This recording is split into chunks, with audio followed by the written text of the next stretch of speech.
In 1998, the young reporter Stephen Glass was at the top of his game. The 25-year-old had been publishing unbelievable human interest stories at a breakneck pace. This was on behalf of the respected New Republic magazine. Glass had been hired in 1995. From a bizarre, if immersive, enslaved historical interpretation experience at Mount Vernon to a southern evangelical church in Georgia which worshipped H.W. Bush, Glass continually exposed the odd subcultures and events laying beneath the American public's awareness. Glass would always find the perfect scoop. It was almost too good to be true.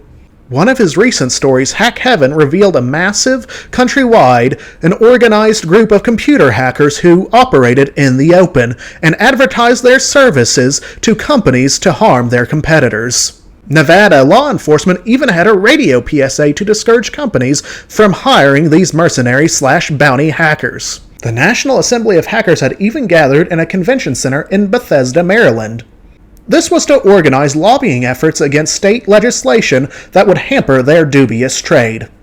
This was potentially a story of the decade. However, soon after publication, Hack Heaven would raise many questions. Questions that would ultimately shatter Glass's career and reputation. Welcome to Historical Detour. Be sure to like, comment, and subscribe. The New Republic was and largely remains a respected publication. Founded in 1914, for decades the magazine hosted pieces from liberal, progressive, and neoliberal writers. A relatively common target of ire were the hard-right, Christian evangelicals, and social conservatives. When dealt with by honest reporters, these figures and organizations often received well-warranted criticism. However, Glass would use this bias to hide his deceit. The New Republic prided itself on its popularity amongst policymakers in Capitol Hill and the White House, being seen as the magazine to be read amongst Washington's political elite. A successful stint in the Republic could open further career and networking opportunities for many of its reporters. Stephen Glass, after working at the Pennsylvania University student campus paper known as the Pennsylvanian as executive editor, was soon hired by the New Republic. Not long after graduation. The 23-year-old hire was not an unprecedented choice for the prestigious New Republic, who regularly wanted fresh, budding talent to stay ahead with the times. Originally, Glass was hired as an editorial assistant, with the duty of not only reviewing prospective articles, but also the recently established duty of fact-checking. This was a necessity after a Republic reporter, Ruth Shalit, was found to have plagiarized and fabricated a number of articles. Ironically, she was still employed despite her massive breaches of basic journalistic ethics. Glass hypocritically was known as, quote, the Darth Vader of detail. No inaccuracy, however small, escaped him, and he wasn't above warning editors of certain writers' sloppiness. When Glass was hired in '95, the magazine was in the midst of a transitional period amongst the editors-in-chief. At the beginning of Glass's tenure, the editor-in-chief was Andrew Sullivan, who would be soon replaced by Michael Kelly. Kelly was a respected war reporter who assumed the position in 1996. It was under Kelly's leadership that Glass became a prominent reporter and writer. Glass wrote dozens of astounding stories that catered to the biases of the New Republic staff and much of its readership. One of the most famous being the coverage of the 1997 Republican-supported convention known as the Conservative Political Action Conference. It was held in the Omni Shoreham Hotel of Washington, D.C. Supposedly sold at the event were monocondoms, in reference to the Monica Lewinsky scandal of Bill Clinton's presidency. Young, inebriated attendees sexually harassed a woman, according to Glass. However, Glass claimed the men, none of whom were fully named, had been drinking from the minibars of the hotel room. An actual organizer of the convention noted that there were no minibars in the hotel rooms and wrote of this discrepancy to the New Republic. It became enough of a concern to Kelly that he contacted the hotel, where it was discovered that there were refrigerators, though no minibars. This allowed Glass's story to not fall apart, and merely chalking it up as a small error. Although concerningly, outside of the CPAC happening, few if any of the entertaining and controversial details could be proven to have existed as written. Glass soon began writing other pieces for other magazines, his reputation and prestige rising.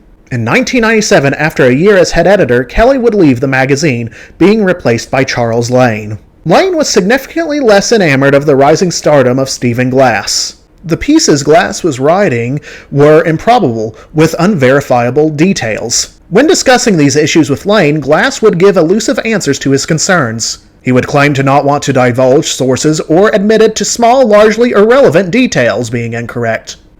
The aforementioned hack heaven would prove Glass's undoing. Forbes reporter Adam Pinneberg and others had dug into every detail, the locations, names, companies, etc.